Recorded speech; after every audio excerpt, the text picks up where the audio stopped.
Hi all అందరికీ నమస్కారం. ఉగాది రోజున ఎలా చేస్తే కోటేశ్వర్లు అవుతారో తెలుసుకుందాం. ఉగాది సంవత్సరాది అంటే సంవత్సరం ఆరంభమయ్యే రోజు. తెలుగువారికి అత్యంత ముఖ్యమైన రోజు. ఈ రోజు ఎలా గడిపితే ఏడాది అంతటా అలాగే గడుపుతారని పండితులు చెబుతుంటారు.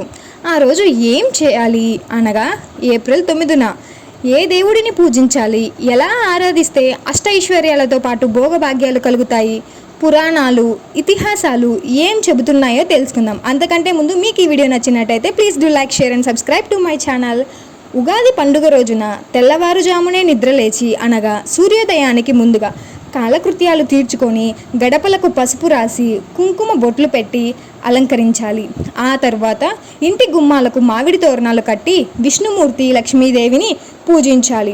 శివుడికి రుద్రాభిషేకం చేయాలి.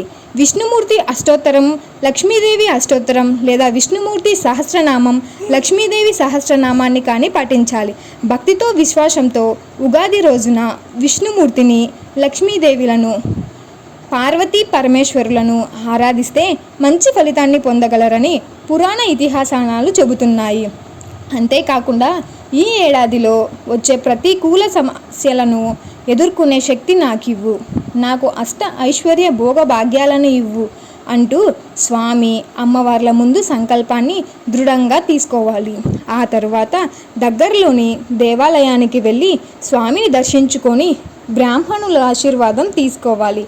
అంతేకాకుండా బ్రాహ్మణులకు బట్టలు, పంచాంగం దానం చేసి దక్షిణ ఇవ్వాలి.